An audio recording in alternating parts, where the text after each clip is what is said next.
بھی تو ہی مالک ہے. دیکھیں, الا شریکن هو لک تملکہ وما ملک, ایک شریک ہے جس کا تو مالک ہے, اور جس چیز کا وہ شریک مالک ہے اس کا بھی اے اللہ تو ہی مالک ہے. تو نے عطا کیا ہے اس کو, تو نے کیا کیا ہوا ہے, عطا کیا. اللہ کے نبی نے فرمایا یہ چھٹے ہوئے مشرک ہیں, اللہ فرماتا ہے یہی شرک ہے. اللہ نے کسی کو عطا وطا, سنو اللہ مالک الملک ہے, یہ ہے ہمارا معبود. تو میرے عزیزو اب ان کا اقرار دیکھو اور ان کا عمل دیکھو. وہ بھی اقرار کرتے تھے کہ ہم شرک نہیں کرتے, لیکن عمل ان کا مشرکانہ تھا. اللہ نے فرمایا یہ شرک ہے. دین ہی اسی طرح سے آج کے دور میں بھی بہت سارے لوگ ہیں جو کہتے ہیں ہم شرک نہیں کرتے, لیکن ان کا عمل مشرکانہ, ان کا عقیدہ مشرکانہ ہے. تو چور لاکھ کہے ہم چوری نہیں کرتے, اگر وہ چوری کیا ہوا سامان اس کے پاس موجود ہے تو کہا جائے گا تو لاکھ کہے میں چور نہیں ہوں, تو ہے چور, تو ہے چور. بھلے انکار کر, مجرم کب اپنے جرم کا ارتکاب کر اقرار کرتا ہے اور اعتراف کرتا ہے. تو میرے عزیزو عبادت صرف رکوع اور سجدے نہیں ہے, بلکہ اللہ کو پکارنا بھی عبادت ہے.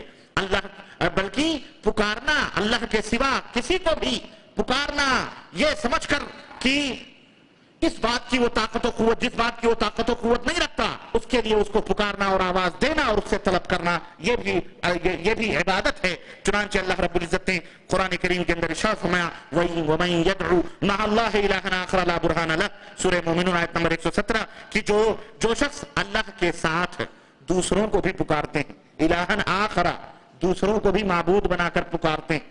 دوسروں کو پکارنا اللہ کے ساتھ, یعنی جو قوت اور طاقت اللہ کو حاصل ہے یہ سمجھنا ہمیں بیٹا وہ بھی دے سکتے ہیں, ہماری مشکلیں وہ بھی حل کر سکتے ہیں, ہماری حاجتیں وہ بھی پوری کر سکتے ہیں. وہ بغداد میں رہ کر کے, وہ اجودھیا میں رہ کر کے, وہ بنارس میں رہ کر کے آ کر کے ہمارے دیوی دیوتا ہمارے مصیبتوں کو دور کر سکتے ہیں. یہ تمام کی تمام اللہ فرماتا ہے کہ لا برہان لہ, اس کے اوپر اللہ نے کوئی دلیل نہیں اتاری ہے.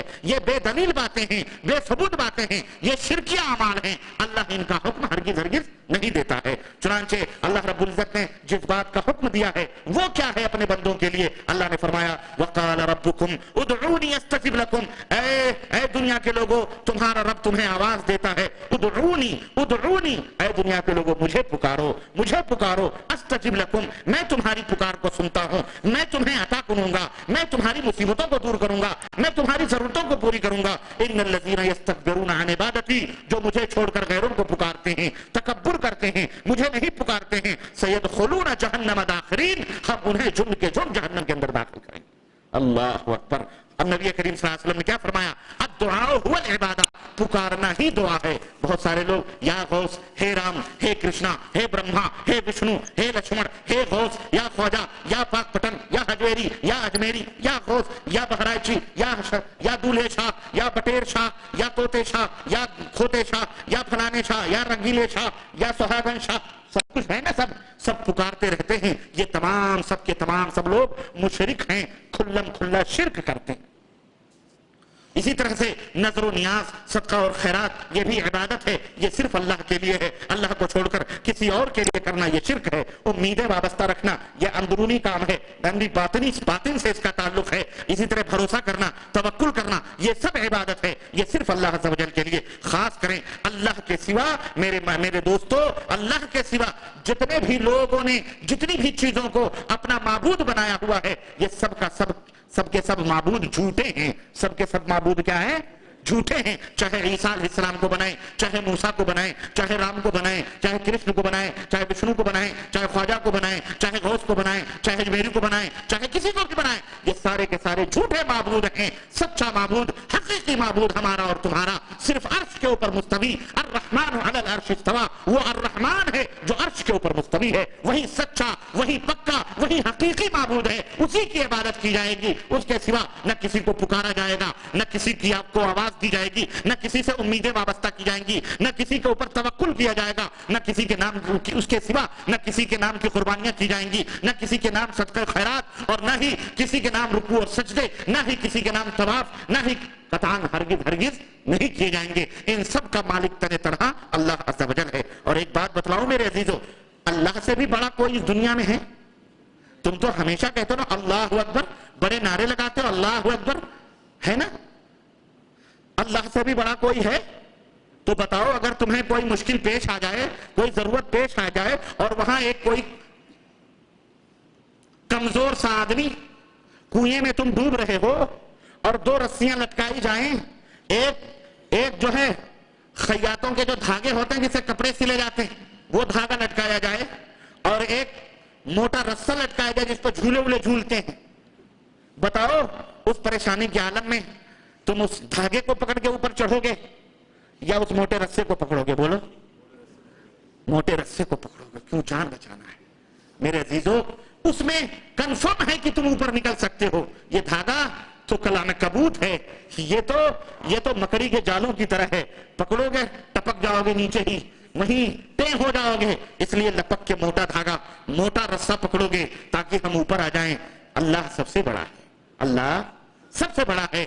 بتاؤ وہ تمہارے دلوں کی بھیدوں کو جانتا کہ نہیں جانتا؟ تمہاری فریادوں کو سنتا ہے کہ نہیں سنتا ہے؟ تم جہاں کہیں سے بھی آواز دو, رات کی تاریکیاں ہو, دن کے اجالے ہو, کمرہ بند ہو, سب کچھ ہو, بولو بولو, اللہ تمہیں دیکھ رہا ہے کہ نہیں دیکھ رہا ہے؟ جبھی تو تم رمضان میں گلاس اٹھاتے ہو اور گلاس اٹھا کر منہ میں پانی ڈالتے ہو. دیکھیں میں نے پی بھی لیا لیکن رمضان میں پینا نہیں. منہ میں پانی ڈالتے ہو, منہ میں پانی ڈالتے ہو تو کیا اندر ہی اندر ڈال لیتے ہو؟ نہیں, کلی کر دیتے ہو, کلی کر دیتے ہو. کیوں؟ تم یہ سوچتے ہو ہمارا معبود دیکھ رہا ہے, ہمارا معبود. رمضان میں یہ کیفیت آپ کو ہوتی ہے, رمضان میں یہ کیفیت آپ کے دل میں ہوتی ہے. آپ اپنے معبود کو اتنا عظیم سمجھتے ہیں, اتنا بڑا سمجھتے ہیں, لیکن جیسے ہی رمضان گزرتا ہے, اور بعض لوگ تو رمضان میں بھی جا کر کے روزے افطاریاں انہیں قبروں پہ کرتے ہیں, مزاروں پہ کرتے ہیں. استغفر اللہ, یہ کتنی بڑی بھولے کی بات ہے. تو بتاؤ, جب اللہ سب سے بڑا ہے, وہی سب سے بڑا حکیم ہے, وہی سب سے بڑا ڈاکٹر ہے, وہی سب سے بڑا مشکل کشا ہے, اس کو چھوڑ کر اپنی پریشانیاں ان فقیروں کے پاس, ان محتاجوں کے پاس لے جا رہے ہو, جس کے بارے میں اللہ نے فرمایا ما لا یضرہم ولا ینفعہم, جو نہ تمہیں نقصان پہنچا سکتے ہیں اور نہ ہی تمہیں کوئی فائدہ. اللہ ہے. یہ تو ایک قطمیر کے بھی مالک نہیں ہے. تمہارا معبود کون ہے؟ تمہارا معبود اس کائنات کا مالک ہے جس نے آسمان کو پیدا کیا. سورج بھی کسی کے دروازے پہ جا کے سجدہ کیا ہے, سورج بھی کسی سے بھیک مانگتا ہے. بولو, سورج بھی. ہاں, بعض مشرکوں نے ایسے اشعار بنائے ہیں کہ یہ سورج بھی غوث پاک کی چوکھٹ پر سلامی دیتا ہے پھر وہاں سے طلوع ہوتا. استغفر اللہ.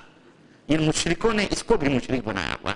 ارے یہ پکا مسلمان ہے, یہ رب کا فرما بردار ہے. یہ سورج, یہ چاند رب کا فرما بردار ہے, یہ زمین رب کی فرما بردار ہے, یہ آسمان رب کا فرما بردار ہے. یہ کبھی کسی کے ساتھ, ارے یہ تو یہ ہیں ایک چونٹی کبھی تم سے آئی ہے کچھ سوال کرنے کے لیے؟ نہ, تمہارے پیروں کے نیچے چلتی ہے. جو تم چھوڑ دیتے ہو, جو تم پھینک دیتے ہو, اس سے اپنی روزیاں لیتی ہے. اور تمہیں ہم بتائیں اس چونٹی کا عقیدہ کیا ہے, چونٹی پرندوں کا ایک کیا عقیدہ ہے. سلیمان علیہ السلام کا واقعہ پڑھو, ایک دفعہ سارے پرندوں کو جمع کیا سلیمان علیہ السلام نے. یہ ایسے نبی ہیں, جلیل القدر نبی ہیں, جن کو اللہ نے ساری کائنات کی بادشاہت عطا فرمائی تھی. وہ ہواؤں پہ چلتے تھے, اللہ کے حکم سے ہوا انہیں جہاں چاہتی تھی, جیسے آج کل پلینے ہوتی ہیں, جہاں چاہتے ہیں اڑاتے ہیں, لیکن اس زمانے میں ہواؤں کے اوپر چلتے تھے, بسترے بچھتے تھے, ہواؤں پر اللہ حکم دیتا تھا. وہ پلین جہاں چاہتے تھے لے کے اڑتے تھے, جہاں چاہتے تھے اللہ کے حکم سے لے کے چلتے تھے. سلیمان علیہ السلام نے تمام لوگوں کو جمع کیا, کہا جمع کیا جائے. سب کی اعداد شماری ہوئی. ہدہد پرندہ غائب تھا, ہدہد پرندہ کو نہیں دیکھا. حضرت سلیمان علیہ السلام نے فرمایا یہ کہاں گیا؟ جب یہ آئے گا تو ہم ضرور اس کو سزا دیں گے. اگر اس نے کوئی معقول وجہ نہ بتلائی تو ہم اس کو ذبح کر ڈالیں گے, اور اگر کوئی معقول وجہ بتلائی تو پھر دیکھیں گے. چنانچہ حضرت سلیمان علیہ السلام کے پاس پرندہ آیا اور اس نے کیا کہا؟ اس نے کہا کہ میں ایک بہت ہی معقول وجہ لے کر کے آیا ہوں. میں غائب ہوا تھا, اڑتے اڑتے یمن کی ریاست میں پہنچا. وہاں ایک شہر ہے, شہر سبا. وہاں ایک بہت بڑی ملکہ رہتی ہے جس کا نام بلقیس ہے. وہ لوگ پوری قوم, اے سلیمان, پوری قوم سورج کی پوجا کرتی ہے, اللہ کو چھوڑ کر غیروں کی پرستش کر رہی ہے. پرندے کو بھی معلوم ہے کہ اللہ ہی اس کا معبود ہے. پرندوں کو بھی معلوم ہے کہ اللہ ہی اس کا معبود ہے، اور یہ انسان اللہ کو چھوڑ کر سورج کی پوجا کر رہا ہے، آ کے نبی کے دربار میں یہ کہتا ہے کہ یہ لوگ اللہ کو چھوڑ کر غیروں سے امیدیں وابستہ کیے ہوئے ہیں، غیروں سے توکل کیے ہوئے ہیں، اللہ کو چھوڑ کر سورج اور چاند کی پوجا کرتے ہیں۔ یہ خبر دیا ہے پرندے نے، واقعہ لمبا ہے، میں اس میں داخل نہیں ہونا چاہتا، اشارہ کرنا چاہتا ہوں کہ آج ان مسلمانوں کا ایمان پرندوں سے بھی گیا گزرا ہے، پرندوں سے بھی گیا گزرا ہے۔ پرندہ اللہ کی طرف دعوت دے رہا ہے، اللہ سے امیدیں وابستہ، اللہ سے مانگنے، اللہ سے مشکل کشائی، اللہ سے حاجتوں کو طلب کرنے کا حضرت سلیمان علیہ السلام کے پاس تذکرہ کر رہا ہے، اور کہہ رہا ہے کہ یہ لوگ ظالم لوگ ہیں، یہ لوگ مشرک لوگ ہیں۔ یہ پرندوں سے بھی گیا گزرا ہے کہ جو مردوں کو پوجتا ہے، جو مردوں کو، لکڑیوں کو، کھپچیوں کو، تازیوں کو، شدوں کو، علموں کو، چوکھٹوں کو، اور ان کو اتنا ڈرتا ہے، ان سے اتنا ڈرتا ہے، اتنا ڈرتا ہے، اتنا اللہ سے نہیں ڈرتا ہے۔ مسجد میں جائے گا مسجد سے نکل کر تو پیٹھ پیچھے کر کے جائے گا مسجد کو، لیکن ان سے نکلے گا تو الٹا نکلے گا، یوں نکلے گا، جوتے بغل میں دبا کر۔ کیوں؟ بابا ناراض ہو جائیں گے، پیچھ پیچھا نہ کرو، چاہے بھلے جا کے کسی کھڈ میں گر پڑو، لیکن پیٹھ کا پیچھا بابا سے نہیں۔ ڈرتا ہے کہ نہیں ڈرتا ہے؟ یہ ہے شرک، یہ ہے مشرک۔ مشرک جب بندہ ہو جاتا ہے تو بلی بھی راستہ کاٹ جاتی ہے تو مارے ڈر کے واپس آ جاتا ہے، بازار نہیں جاتا ہے مارے ڈر کے، کیونکہ بلی سے بھی ڈرتا ہے۔ ارے وہ کتوں سے بھی ڈرتے ہیں۔ کس سے؟ کتوں سے بھی ڈرتے ہیں، ہاں کتوں سے بھی ڈرتے ہیں۔ وہ کہتے ہیں کتے بھی ولی اللہ ہوتے ہیں، ہاں واللہ بتا رہا ہوں، کتوں سے بھی، وہ کتے جن کو اللہ کے نبی صلی اللہ علیہ وسلم نے فرمایا اگر در گھر میں ہو تو فرشتے نہ داخل ہوں، فرشتے نہ داخل ہوں۔ حضرت جبریل علیہ السلام کا اللہ کے نبی انتظار فرما رہے ہیں کہ جبریل آئے، جبریل آئے، جبریل نہیں آ رہے ہیں۔ باہر نکل کر کے دیکھا جبریل دروازے پہ کھڑے ہیں، کہ جبریل اندر آؤ۔ کہنے کہ اللہ کے نبی آپ کی پلنگ کے نیچے کتے کا پلہ بیٹھا ہوا ہے، جب تک